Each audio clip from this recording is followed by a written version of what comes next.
दोस्तों, मोदी और शाह ने लोकसभा के पहले सत्र की शुरुआत ही आर पार की लड़ाई से करती है और इस आर पार की लड़ाई को लेकर पहली बार for the first time speaker को लेकर घमासान होने जा रहा है। स्पीकर के चुनाव को लेकर घमासान होने जा रहा है। मोदी और शाह ने अपने भरोसेमंद साथी ओम बिरला को मैदान में उतार दिया है। उधर कांग्रेस ने बहुत ही सीनियर एमपी बल्कि सीनियर मोस्ट एमपी के सुरेश को उम्मीदवार बनाया। लेकिन खबर यह नहीं है कि ओम बिरला स्पीकर चुन लिए जाएंगे। खबर असली यह है कि ओम बिरला जैसे कंट्रोवर्शियल, बेहद विवादास्पद सांसद को दोबारा मोदी क्यों स्पीकर बनाना चाहते हैं। दूसरी बार इस विवादास्पद व्यक्ति को क्यों उस कुर्सी पर बैठाना चाहते हैं मोदी और Shah. This is a very big question. जिस ओम बिरला का 2019 से 2024 तक का कार्यकाल बहुत ही कंट्रोवर्शियल रहा हो, कई उन्होंने ऐसे फैसले लिए हों जिसकी दुनिया भर में आलोचना हुई हो, जिस ओम बिरला ने 113 विपक्ष के सांसद, 113, 10 नहीं, 20 नहीं, 40 नहीं, 113 सांसद सस्पेंड किए हों, निलंबित कर दिए हों बिना किसी ठोस वजह के, ऐसे ओम बिरला को दोबारा क्यों स्पीकर बनाना चाहते हैं। वो बिरला जिसने राहुल गांधी को बाहर का दरवाजा दिखाया, वो बिरला जिसने कई सांसदों के कैरियर से खिलवाड़ किया, इस तरह के आरोप हैं विपक्ष के, और वो बिरला सदन से लेकर, जिसके खिलाफ सदन से लेकर सड़क तक सारा का सारा विपक्ष लामबंद हुआ, उस बिरला पर मोदी और शाह क्यों फिदा हैं। मकसद क्या है ओम बिरला को दोबारा उसी कुर्सी पर बैठाने का जिसको लेकर राहुल गांधी ने कहा कि एक दिन भी स्पीकर बनने के लायक नहीं है। ऐसा क्यों हो रहा है?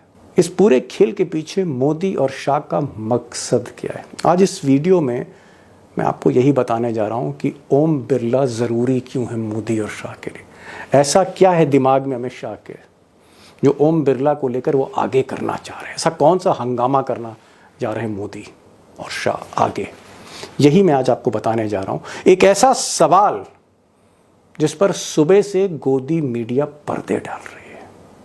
अब दोस्तों, मोदी जी के चाणक्य अमित शाह ओम बिरला के जरिए एक बहुत बड़ा गेम खेलने जा रहे हैं और वो गेम क्या है मैं आगे आपको बताऊंगा एक्सपर्ट्स की मदद से।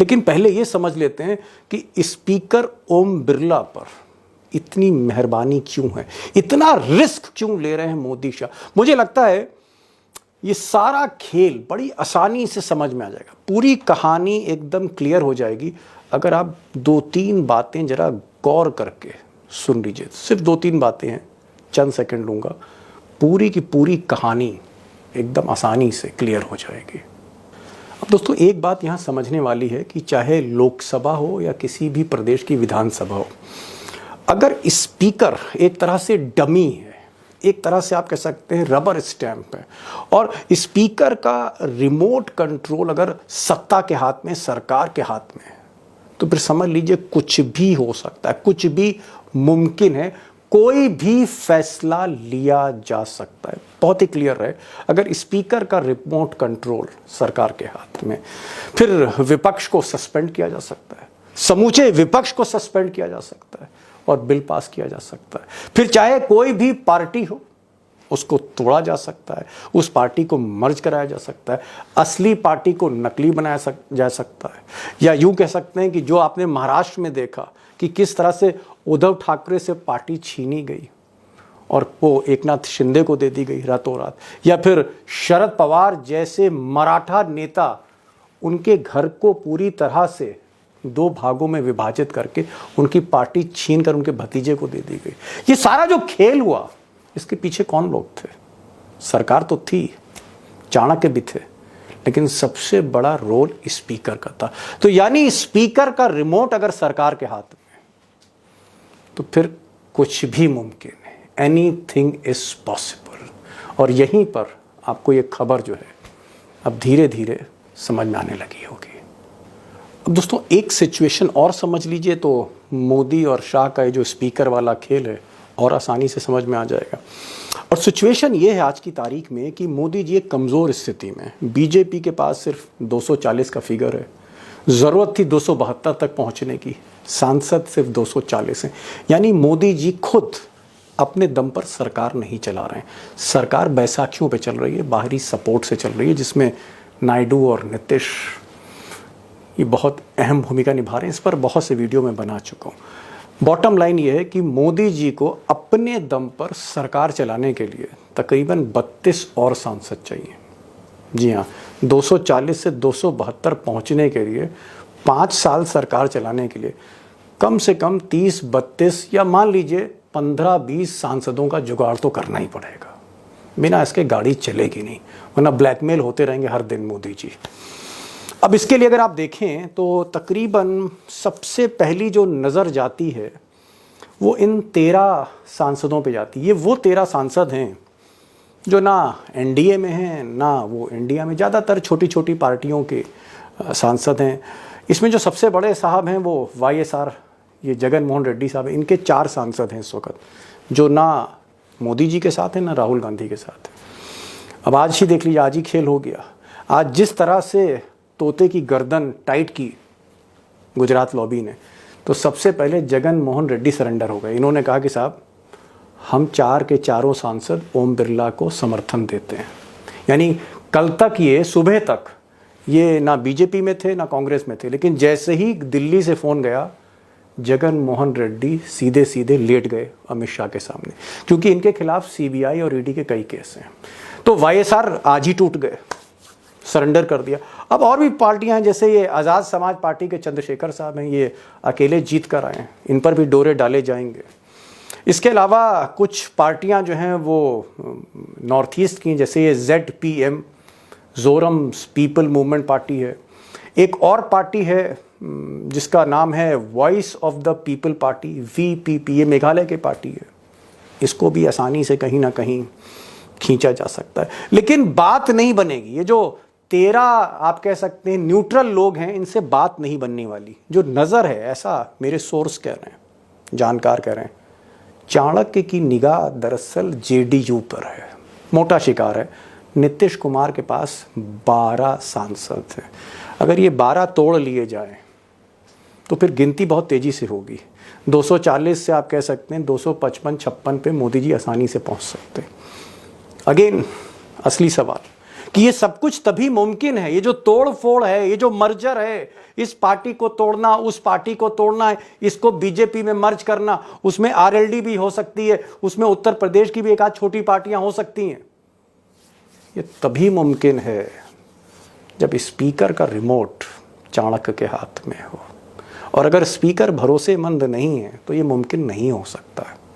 महाराष्ट्र में इसलिए पार्टियां टूटी, चाहे उद्धव ठाकरे की हो, शरद पवार की, क्योंकि स्पीकर का रिमोट दिल्ली के हाथ में था। इसलिए मोदी और शाह इस आदमी पर पूरी तरह आंख बंद कर रिलाई कर रहे हैं, क्योंकि अगर बिरला साहब हैं तो फिर खेल हो सकता है दिल्ली में।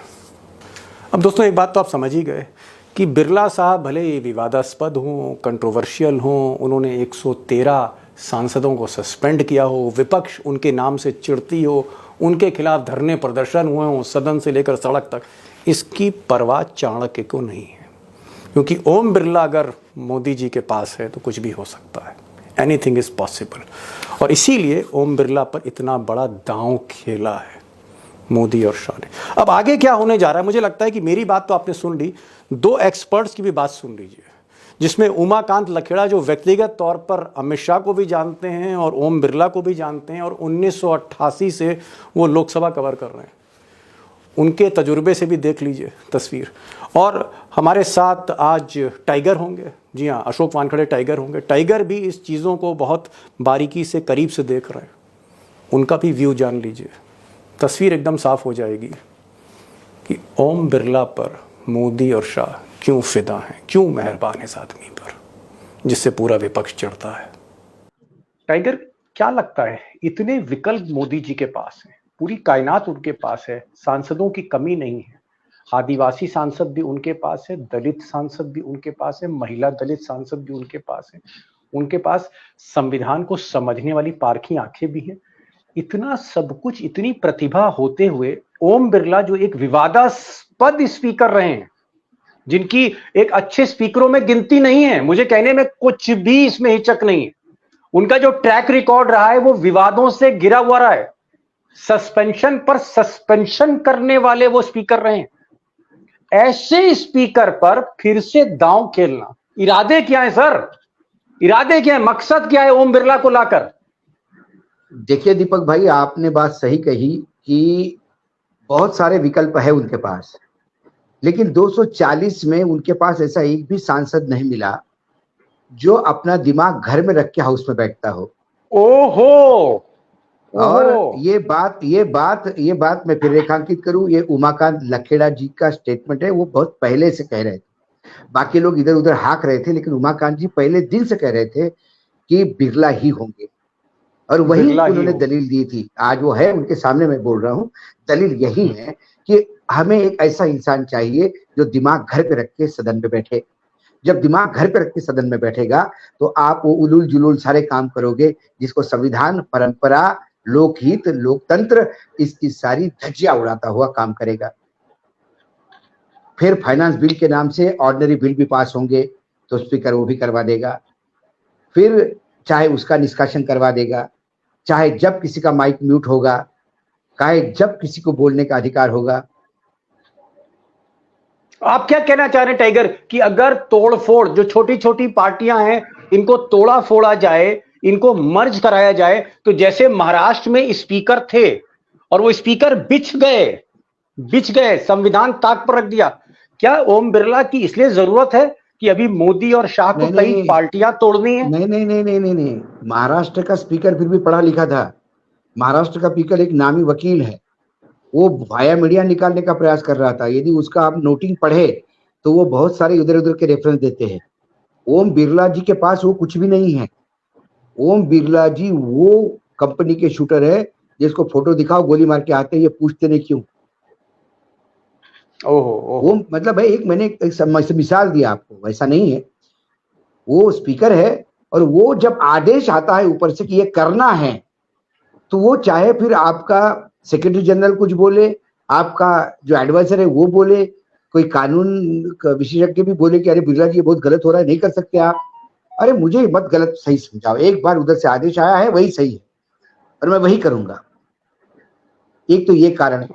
दूसरा कारण जो मुझे दिखता है, जैसा कि आपने कहा कि जब भी इस देश के इतिहास लिखा जाएगा स्पीकरों का, तो जो काला अध्याय लिखा जाएगा वो ओम बिरला के 5 साल होंगे स्पीकरों में।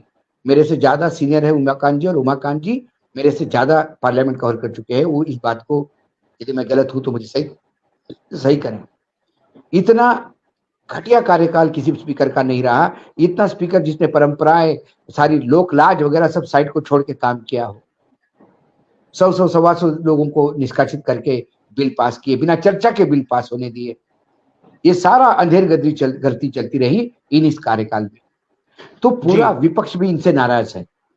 जब विपक्ष पहले दिन से कड़े तेवर लेके हमलावर है, तो मोदी जी भी उनको दिखाना चाहते हैं कि मेरे भी तेवरों में कमी नहीं आई। आप ये मत समझिए कि मैं गठबंधन की सरकार चला रहा हूं।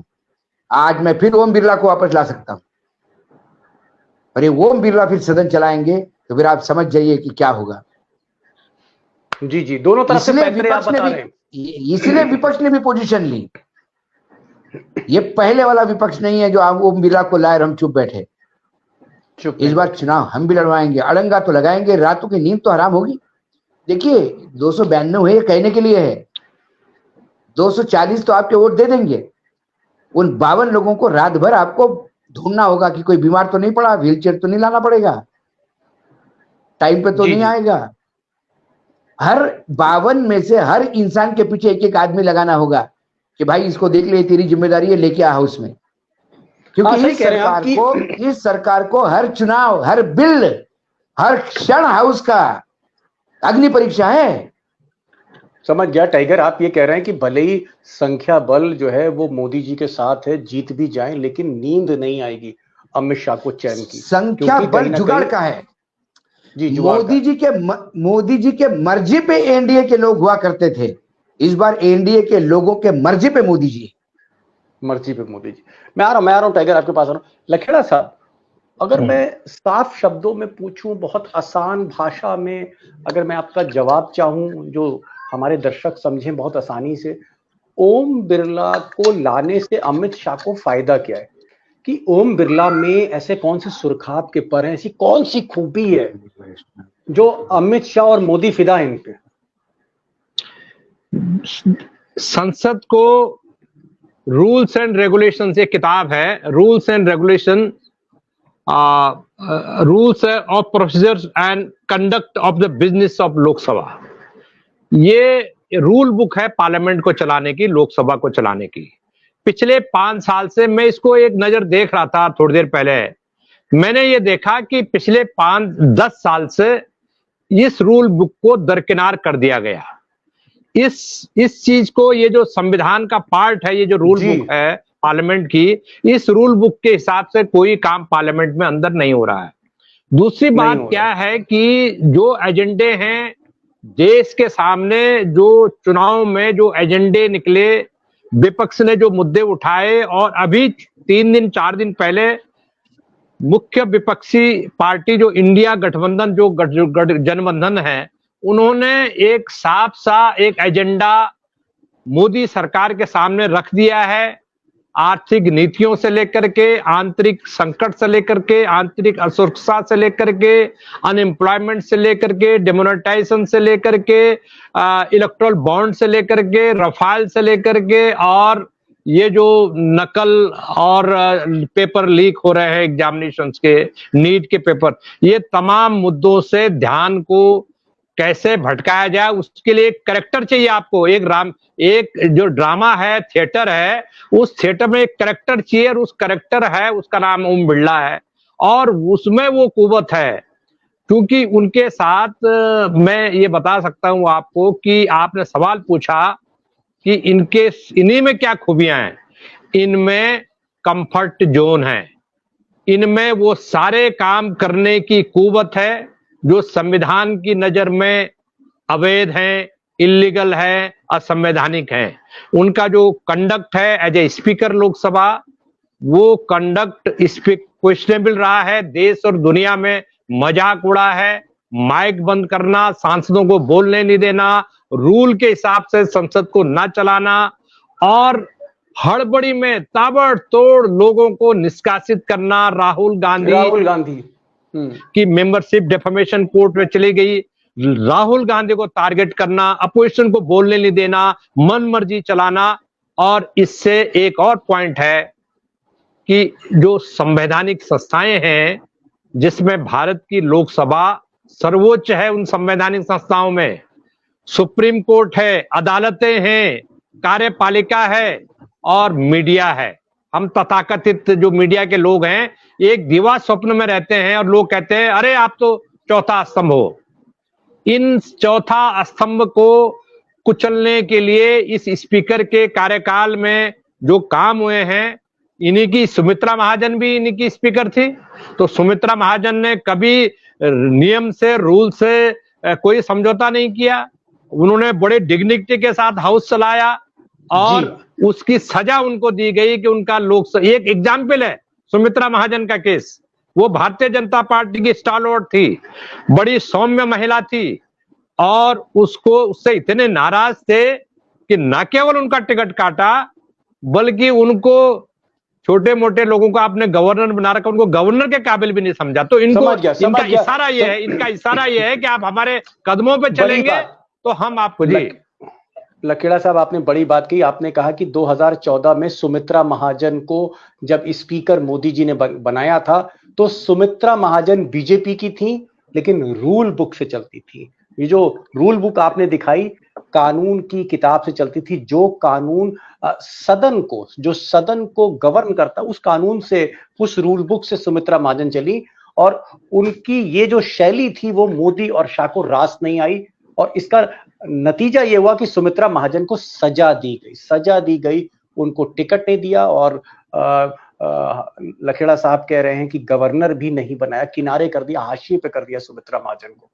और सुमित्रा महाजन से सबक लेके वो ओम बिरला को लाए, एक फ्लेक्सिबल व्यक्ति को लेकर आए जो उनकी बातें माने, एक तरह का, कुछ लोग ऐसा कहते हैं, विपक्ष कहता है कि ओम बिरला रबर स्टैंप हैं, ओम बिरला कहीं ना कहीं उन्होंने power of attorney Amit Shah को दे दी, ये एक विपक्ष का आरोप है। टाइगर, मेरा सवाल ये है कि अगर मैं बिना नाम लिए कह रहा हूं, मान लीजिए कोई स्पीकर है और वो स्पीकर जो है वो पूरी तरह से रबर स्टैंप बन जाए प्रधानमंत्री का या गृह मंत्री का, तो क्या अगर स्पीकर रबर स्टैंप बन जाता है, वो एक मूर्ति बन जाता है, बुत बन जाता है वो, तो क्या फिर पार्टियां तोड़ना, अनाप शनाप फैसले करना, मर्जर करना, ये सब बहुत आसान हो जाता है, तोड़फोड़ करना पार्टियों के बीच में, अगर स्पीकर रबर स्टैंप है? दीपक भाई, क्या है, हमारे यहाँ संविधान ने पार्लियामेंट को बहुत ऊपर रखा है,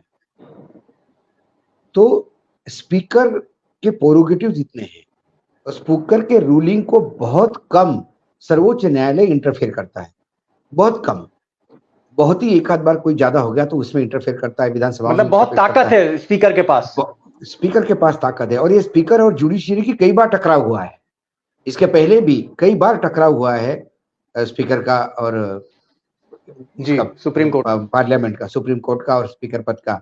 तो कई जगह पे वो कहते हैं कि हमको कानून ना सिखाए, वो बोलते हैं कि हमको भी आप लाइटली मत लीजिए। ये तू मैं हुई है, ये क्यों हुई है कि स्पीकर की ताकत असीम है। एक बार हाउस में आप आ गए तो स्पीकर सबसे बड़ा होता है, फिर प्रधानमंत्री भी उसके अंडर है। एक बार सदन लगने पे प्रोटोकॉल में स्पीकर से बड़ा कोई नहीं, सिर्फ राष्ट्रपति और उपराष्ट्रपति।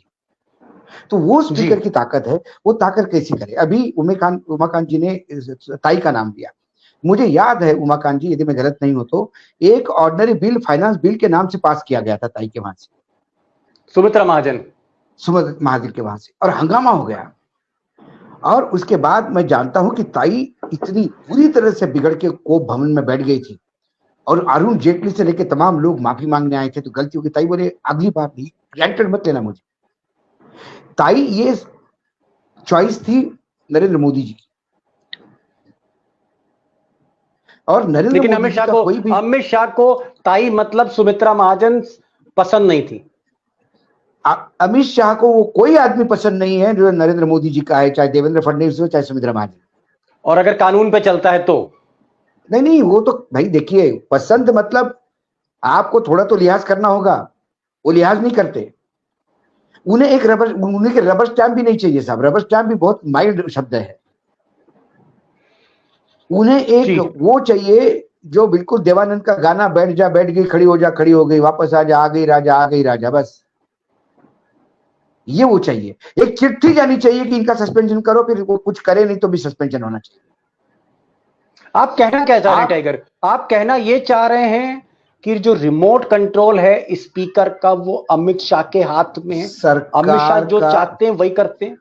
सरकार का और संगठन का दोनों का रिमोट कंट्रोल अमित शाह जी के पास है। ये पहले भी एक बार मैं आपको बता चुका हूं, ये दोनों चीजों का कंट्रोल उनके पास है। और यदि मैं कहूं कि वो आज के डेट में यदि सत्ता की ताकत किसकी कहे तो मोदी जी की भी ज्यादा ताकत उनके हाथ में है, क्योंकि संगठन भी उनकी पकड़ मजबूर है। और बिरला का वापस आना, स्पीकर आना, ये फिर इस बात को रेखांकित करता है कि अमित शाह की मर्जी उसने चलवाई, अपने हिसाब से काम करवाया। एक अमित शाह के लिए जो एक ऐसा एक फोड़ा है कि जो उसका ट्रीटमेंट नहीं वो कर पा रहे हैं, वो योगी आदित्यनाथ है, जो योगी आदित्यनाथ का ट्रीटमेंट नहीं कर पा रहे। ठीक, मैं जरा एक लखेड़ा साहब के पास आना चाह रहा हूँ। एक इंपॉर्टेंट मेरा क्वेश्चन है लखेड़ा साहब। जगन मोहन रेड्डी जो आंध्र प्रदेश के मुख्यमंत्री थे, हार गए इस बार। जगन मोहन रेड्डी के अभी भी 4 सांसद हैं, उनके पास 4 सांसद हैं। जगन मोहन रेड्डी के खिलाफ ईडी के केसेस हैं, सीबीआई के केसेस हैं, इनकम टैक्स के भी मामले हैं, और वो जमानत पे चल रहे हैं। थोड़ी देर पहले जगन मोहन रेड्डी का बयान आया कि वो स्पीकर का साथ देंगे, भले ही वो एनडीए में नहीं है, लेकिन वो स्पीकर का साथ देंगे। क्या आपको लगता है कि जो भी नेता, जो भी छोटी छोटी पार्टियां जिनके खिलाफ ईडी के मामले हैं, जिनके खिलाफ कुछ मुकदमे हैं, उन सबको आज रात फोन घुमाया जाएगा या फोन घुमाने का काम शुरू हो गया होगा और उनसे कहा जाएगा कि समर्थन दीजिएगा? मैं उनकी बात कर रहा हूं जो एनडीए में नहीं, एनडीए के बाहर हैं, जैसे जगन मोहन रेड्डी। क्या दबाव डाला जाएगा? क्या कल हम देख सकते हैं कि बहुत से ऐसे लोग भी ओम बिरला के साथ खड़े होंगे जिन्हें प्रेशराइज किया गया होगा, जिनके खिलाफ मुकदमे होंगे, जो जेल जाने से डरते हैं? देखिए, तरीका वही है जो इनका पहले से था। 2014 से लेकर के 2019 से लेकर के सरकारें गिराने का जगह उसकी बदल गई है। उसका महाराष्ट्र के राजभवन से, उसका भोपाल के राजभवन से, उसका जयपुर के राजभवन से, उसका जो गोल पोस्ट उसका भारत की संसद हो गई है। आप देखना, इतने तमाशे आप देखेंगे। अभी तो ये शुरुआत है। मैं आपको बता दूं, ये शुरुआत हो रही है पोचिंग की। और ये जो अल्पमत सरकार है, 240 के जो ये सिमट गए हैं, ये देश की जनता को बताएंगे कि हमने 270 का वादा किया था, 370 का, हम 370 पर पहुंच गए। ये 1.5-2 साल पर इनका जो टारगेट है कि हमने जो वादा किया था, जो कहा था वो कर दिया। और बिना चुने हुए, बिना वोट के जरिए, बिना किसी जनता के मैंडेट के, ये लोग अपनी सरकार को, जो मीडिया में परसेप्शन है कि सरकार चलेगी नहीं, 2 साल में गिर जाएगी, 1.5 साल में गिर जाएगी, इनका जो टारगेट है, इस टारगेट को ये पूरा करेंगे। और पोचिंग के जरिए डरा के, धमका के, ईडी लगा के, अभी तो नए केसेस आएंगे। अभी तो ये जगनमोहन रेड्डी का तो पुराना केस है। मैं तो कह रहा हूं, जगनमोहन रेड्डी तो कांग्रेस के जब चिदम्बरम होम मिनिस्टर से तब का केस है। ये तो अब नई फाइलें खोलेंगे लोगों की, जो सिंगल एमएलए हैं।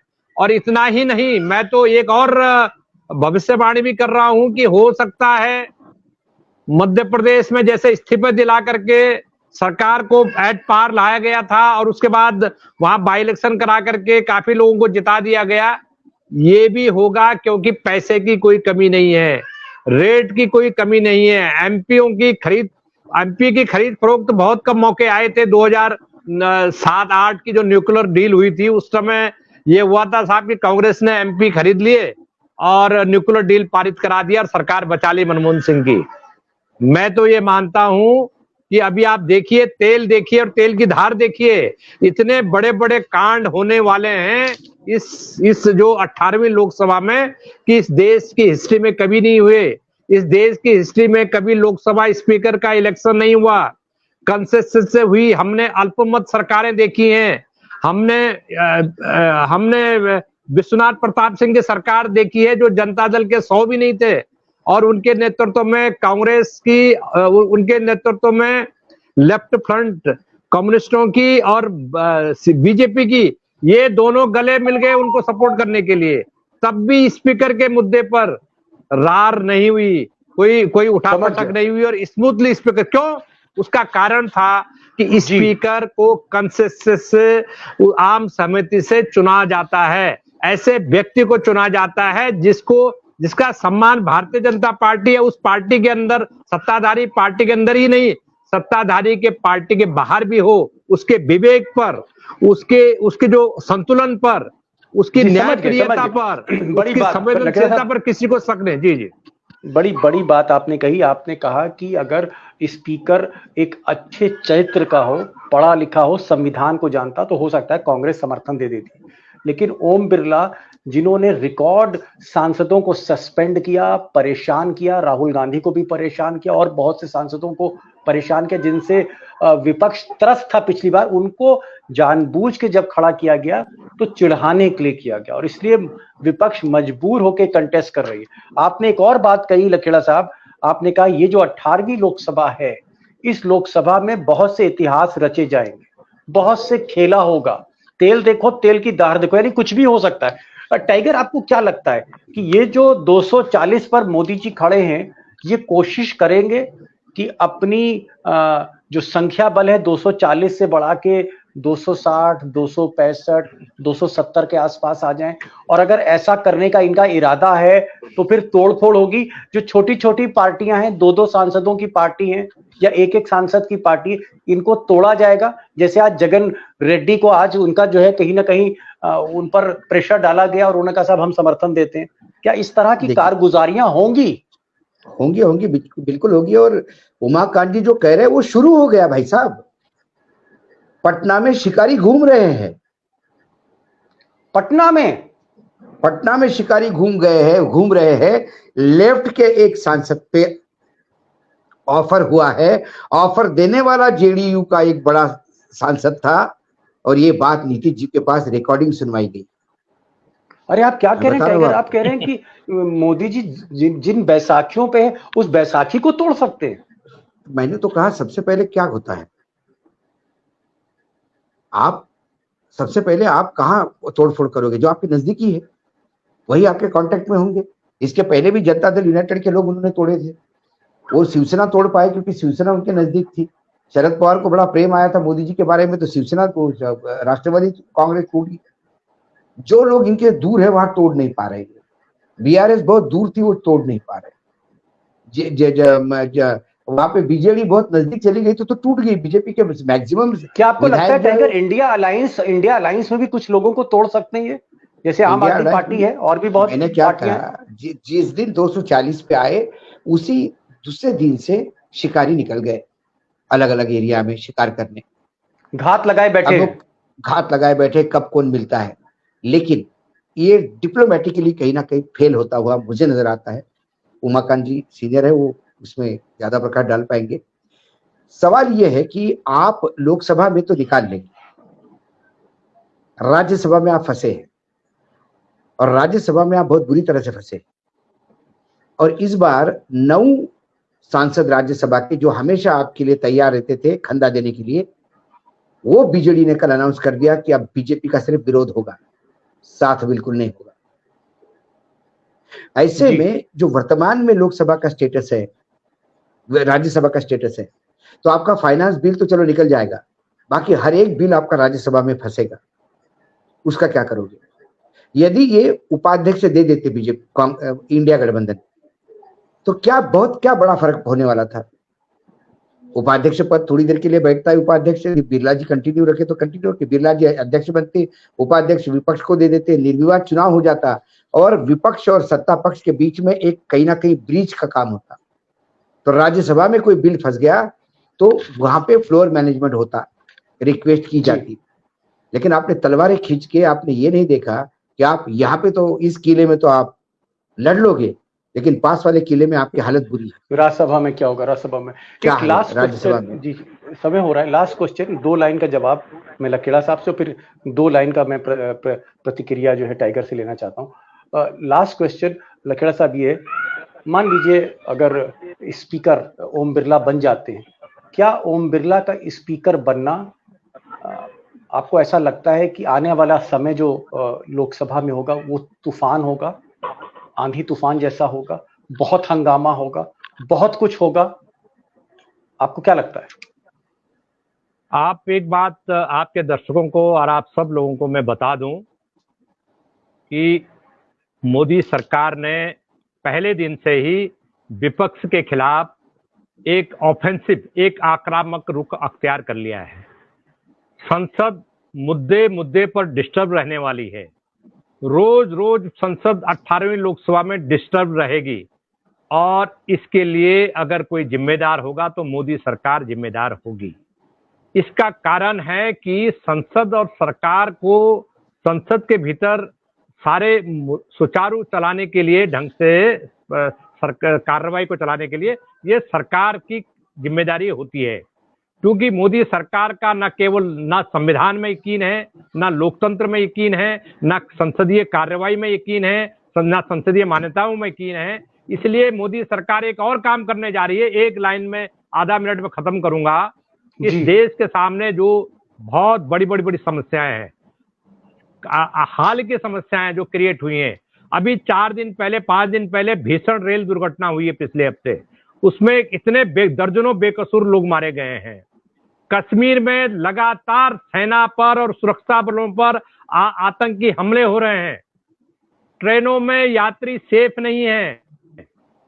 नीट घोटाला हो गया है इतना बड़ा, मतलब 30-40 लाख लोग, और उन 40 लाख लोगों के पीछे उनके जो परिवार के 5-6 लोग भी गिन ले तो 2.5-3 करोड़ लोग सीधे प्रभावित हो रहे हैं।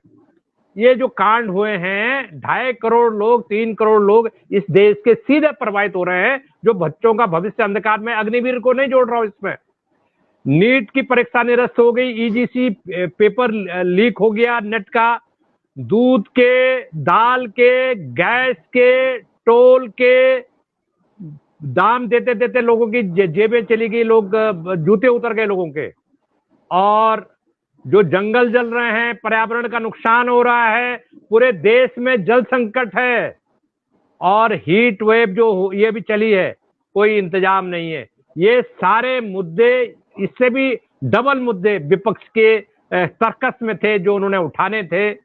मोदी सरकार की कोशिश होगी कि चाहे वो आर्थिक संकट हो, चाहे बॉर्डर सीमाओं की जो अनसेफ सीमाएं हैं, चाहे उस पर चर्चा हो, ना कोई मणिपुर की चर्चा हो, आंतरिक सुरक्षा के मुद्दे हो, नक्सल मुद्दे हो, बेकसूर लोगों की दुर्घटनाओं में मौतें हो, किसी मुद्दे पर चर्चा ना हो सदन के अंदर, मुद्दों से ध्यान भटकाया जाए। और इसका एकमात्र जो दवा है, वो दवा है कि स्पीकर को अपने कंट्रोल में ले लो, बाकी भाड़ में जाए, देश भाड़ में जाए, किसी को कोई लेना देना नहीं है। और सबसे दुर्गति तो मीडिया की है, मीडिया के जरिए जो सूचनाएं बाहर जा रही हैं वो दबा दी जाएंगी। और ये जो गोदी मीडिया है, गोदी मीडिया को फलने फूलने का पूरा मौका आने वाले 2018 में फिर दिया जा रहा है, 18वें सत्र में, 18वीं लोकसभा में। टाइगर, लास्ट आंसर, क्या आपको लगता है कि ओम बिरला का मतलब है लोकसभा में हंगामा ही हंगामा, डिस्टर्ब रहेगी लोकसभा? देखिए दीपक भाई, ये जो उमाकांत जी ने पूरा चित्र दिखाया, ये चित्र तो है, लेकिन ये 2019 की लोकसभा नहीं है, ये 2024 की लोकसभा है, जहां विपक्ष पूरे बलन के साथ है। और इतना नंगा नाच नाचने पे वो जो 52 लोग हैं वो भी मजबूरी में सोचने के लिए मजबूर हो जाएंगे, क्योंकि उनको भी अपने राज्य में जवाब देना होगा, कई चीजों को जवाब देना होगा। तो आपको मात्र यहाँ पे आप दबाओगे, उन 52 का क्या करोगे? चंद्रबाबू नायडू का क्या करोगे जो लगातार डिमांड दे रहे हैं? यदि कल नीतीश ने कहा कि आप विधानसभा में मैं सिर्फ 80 सीट दूंगा बीजेपी को, क्या करेगी बीजेपी? वहां नाचेगी उनके ट्यून पे, या फिर यहाँ पे समर्थन हासिल करेगी? इस सरकार के लिए रोज का दिन अग्नि परीक्षा है, अग्नि परीक्षा। और ये कोई 300 प्लस वाला मामला नहीं है, ये 240 वाला मामला है।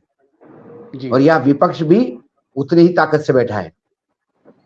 सही कह रहे हैं, विपक्ष कमजोर था, विपक्ष पहले दिन से हमलावर है। अभी पूरा उमाकांत जी ने जो सब लिखवाया दिखाया है, ये सारी बातें सोशल मीडिया पे डिस्कस कर रहे हैं लगातार विपक्ष, क्योंकि अभी तो अभिभाषण पे जब राष्ट्रपति के अभिभाषण पे चर्चा होगी तो ये सारी जो उमाकांत जी ने अभी समस्याएं बताई है, इसकी छिछालेदर होगी।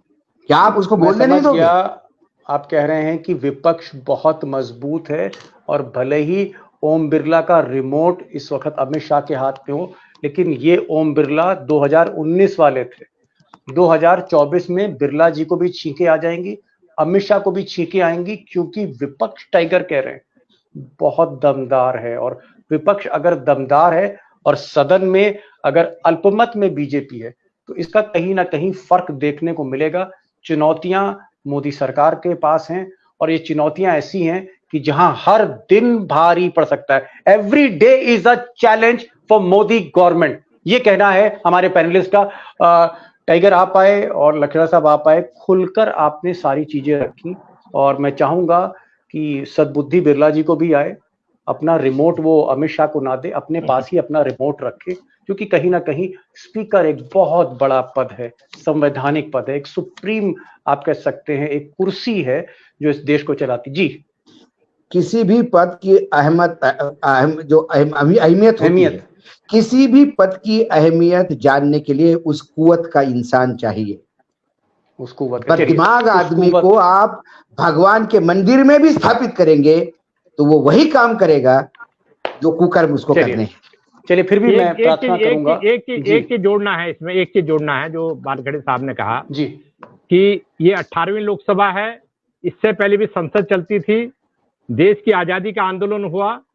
लेकिन मैं एक बात बताना चाहता हूं कि जो हिस्ट्री क्रिएट होगी ये जो 18वीं लोकसभा में 2024 में 18वीं लोकसभा का 2024 का साल में 2024 के चुनाव के बाद ये भारत के इतिहास में याद की जाएगी। और इस समय मैं इस बात से सहमत हूं कि इतना सशक्त अपोजिशन है कि मोदी सरकार के लिए बिना अपोजिशन को भरोसे में लिए संसद नहीं चल सकती है। बिना विपक्ष को भरोसे में लिए संसद नहीं चलती। खैर, बिरला साहब को तय करना है और बिरला साहब के ऊपर जो गृह मंत्री बैठे हैं अमित शाह, उनको तय करना है। टाइगर आप आए और लकड़ा साहब आप आए। आज बहुत लंबी बातचीत हो गई, लेकिन खुलकर बातचीत हुई। ये मुझे खुशी है कि खुलकर बातचीत हुई है और सारी चीजें, तथ्य आपने सामने रखे, आईना दिखाने की कोशिश करी है, विपक्ष को भी, पक्ष को भी, और सबसे बड़ी बात, ओम बिरला साहब को भी आईना दिखाया, अमित शाह को भी आईना दिखाया। टाइगर, बहुत बहुत शुक्रिया आपका। लकड़ा साहब, बहुत बहुत शुक्रिया। Thank you so much on behalf of my friends कि आप इस प्रोग्राम में आए।